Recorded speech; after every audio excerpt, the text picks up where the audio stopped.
Good morning, you beautiful people. I hope you guys are having a wonderful day today.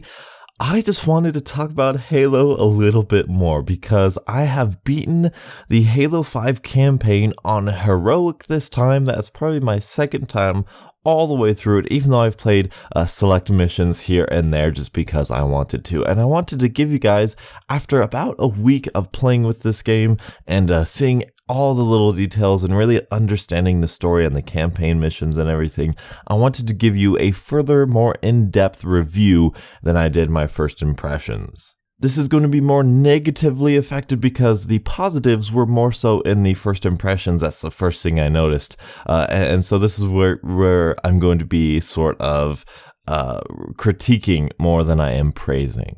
However, in short, I still will say that Halo 5, the Halo 5 campaign is a really enjoyable campaign for me personally. There are a couple major drawbacks here. There are I would say 2.5, maybe 3 major drawbacks of the entire campaign. The number one drawback, I shouldn't say number one of the drawbacks is the character development. Another one of the drawbacks is the storyline. Another one of the drawbacks is the kind of promotional stuff around this entire game. Starting things off easily, the character development is kept to a minimum here in this game, at least on the surface level, on the usual Halo campaign. If you play it through, you really won't get too much of that sort of character development that you are looking for. However, I will say that Blue Team, in my opinion, even though we only had 3 missions with them, they felt more developed in my brain. And I don't know if this is just a feeling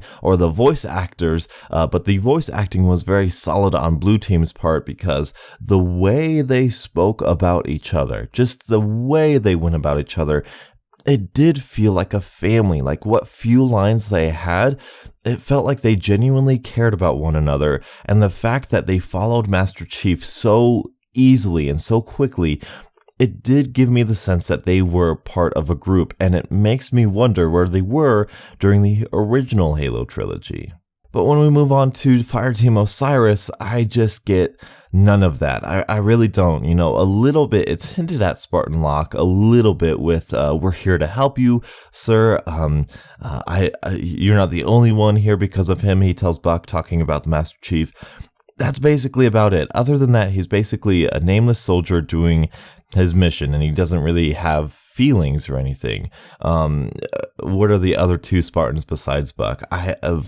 No, I don't know her name. Vara? Something? There you go. That's how memorable they are. And I'm horrible with names, but the 2 female Spartans are really not memorable. One of them can speak Sanheli, which is cool, and I'm sure in the extended universe they have their own backstory and story, but it's not something that I'm invested in with just playing this game. Buck, Nathan Fillion, maybe it's just because it's Nathan Fillion, but he is the one that I kind of cling to in Fireteam Osiris. He's the one with the humor, he's the one with more human emotions than the other 3 Spartans, which is quite ironic that the Fireteam Osiris doesn't have that many emotions and Blue Team does, just because of the lore behind those 2 teams and how they became Spartans. The next issue I have is the Hunt the Truth kind of campaign that they were running before the game came out, because it doesn't make any sense. And while for me it doesn't really change how I feel about the game, I can understand how a lot of people are very, very, very invested into finding out the truth, finding out why the Master Chief is doing this thing that's making him an enemy of the UNSC. And it is a huge disappointment. It's a huge letdown to actually see what they do with that in the game, because they don't do anything with it. If anything, what they should have done, they should have kept the Hunt the Truth campaign, although instead of Master Chief, it should have been Cortana, and instead of Spartan Locke, it should have been Master Chief. Now that could have been a cool premise for the campaign.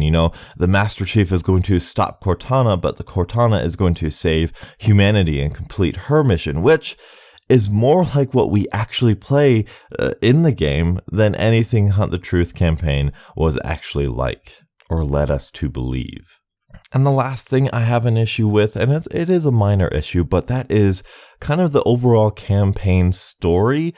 I still really genuinely enjoy what they do with the story, with the scale of everything, with the Guardians being in play, with this huge, the stakes are raised at this point. It is a huge storyline in terms of who is affected and what is affected. However, it does feel really kind of generic that Cortana is the bad villain. It doesn't feel like it's Cortana. She is rampant. It's not herself. And it does logically sort of make sense in terms of a rampant part of Cortana got into the evil Google Fiber, which is the Forerunner domain.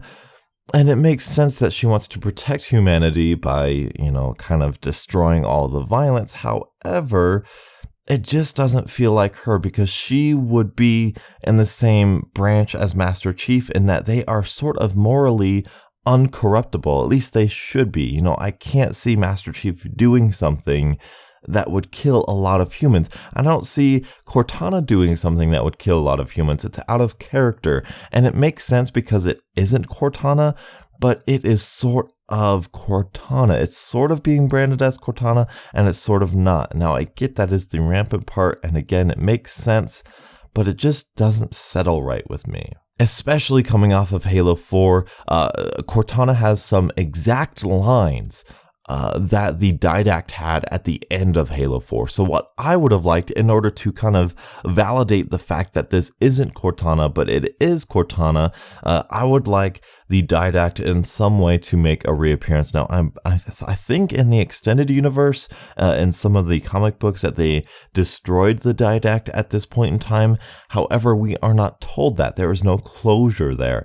We see the Didact fall off of the Composer in Halo 4, but we hear him voice over at the end of Halo 4, so we are led to believe that he's survived somehow. At least that was the impression I was under. In order to alleviate this, what I would have done is I would have had maybe a 2 or 3 or 4 minute sort of prologue, and this would help with Halsey and Jewel Mdama as well. I think that's how you pronounce his name. The Covenant that's holding Dr. Halsey at the beginning of the game, kind of explaining why did she lose her arm, how did she lose her arm. Oni doesn't want you to know she lost her arm because I think they know how. There's a mission. The first mission, Spartan Locke says nobody know how she lost her arm, or nobody knows why Jewel actually took her arm off, when Palmer actually knows, because if you played the Spartan Ops, you can see exactly how that happened. But I would have liked some sort of prologue, maybe optional, just for the new players, just for the ones who aren't totally in depth with this expanded universe stuff, that kind of just sets you up and then lets it go. Because the campaign, from start to finish, it does a pretty good job of explaining, what the Guardians are, what everybody's intentions are. It's just the characters that we kind of are thrown into, like Roland, like where does he come from? All that sort of stuff that just setting it up would make the campaign a lot less jarring for the players who have played only the main Halo games. And I will say, this campaign is so short. It's so short. The missions themselves, each one of them are very solid, and the actual story that transpires from the moment we start to the moment we stop, I can understand why that story needed to be told at that length. However, it is very short, and I don't know how to make it longer. I don't know how to prolong its length with storylines that actually make sense, because if you look at the cliffhanger from Halo 2, we do stop the Covenant from activating the Halo ring, but we have a Covenant armada heading their way towards Earth, which is a really good, finish the fight sort of cliffhanger. It's satisfying in the sense that we stop them from activating Halo, but it's not satisfying because we want to finish the fight.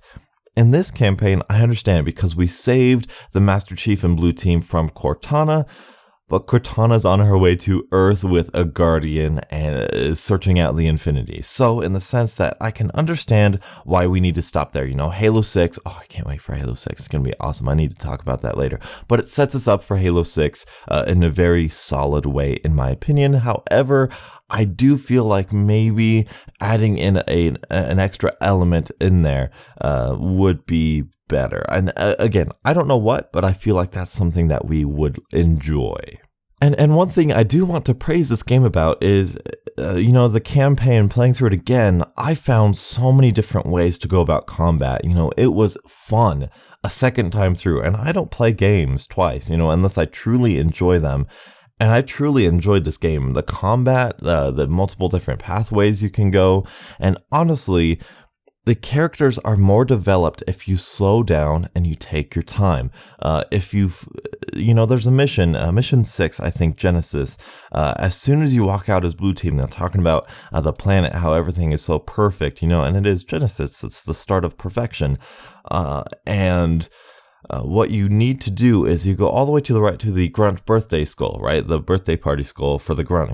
You have the Grunt sitting on the side, the little Easter egg is like da da da da da da da. If you sit there long enough, the Blue Team will actually have a combat sort of dialogue that says, Chief, what's it like having Cortana in your brain? And he goes, it's unique. And he's like, the Blue Team's kind of talking to him like human on human. Like, what's it like? It's weird for us. It's strange. They're trying to figure out about this. And John is like, I don't want to talk about it. But that little bit is so great in terms of character development. It's on the fly, it's there, it gives them motivation, and it gives them that sort of family bond that you don't really get with the cutscenes that they kind of just give you. So I would like to see more of that. Speaking about little Easter eggs and more extra kind of lore to the story, the little data pads that kind of tell stories in and of themselves, did you know there was an elite who was planning on betraying the Arbiter in the Swords of St. Helios mission? I didn't, not the first time I played through it, but as soon as I found those audio logs, I was like, whoa, that's really cool. There's another layer of story actually going along here. And it really did remind me of Metroid. You would scan things and it'd be like, oh, this thing, it has a story of itself. It has a backstory of itself. And that is the best way, or one of the best ways, to get that immersive feel in your game. And it is a great thing that they did in here. There was one of my favorite is on one of those missions where you just need to talk to Palmer and Halsey. One of those first missions that you play through, you talk to Palmer, you talk to Palmer, you talk to Halsey, and you leave. But if you sit there and you walk around, one of my favorite logs is of this Covenant grunt telling about how Dr. Halsey has lost her arm and she's reached maturity. Now she's going to spew her offspring everywhere from her arm. And oh, isn't science fun? It's just so funny and so great that they expand this universe, and I truly do love it. It is the best part of this game. However, it is also the weakest part of this game, because if you don't know the expanded universe, you are sort of at this kind of third party along for the ride sort of thing. Like, you feel there's something extra going on, but you're not entirely sure what. So that's my extended thoughts on the Halo 5 campaign. I still, I want to play it right now on Legendary. I really do. I think I'm up for it. Probably not though, but I really truly enjoyed it. Hopefully you guys did too. What is the biggest strength and weakness of this campaign in your brain? Thank you guys so much for watching. Leave a like if you did enjoy, and until the next absolutely beautiful Halo morning, I'll catch up with you guys later. And as always, have a great day.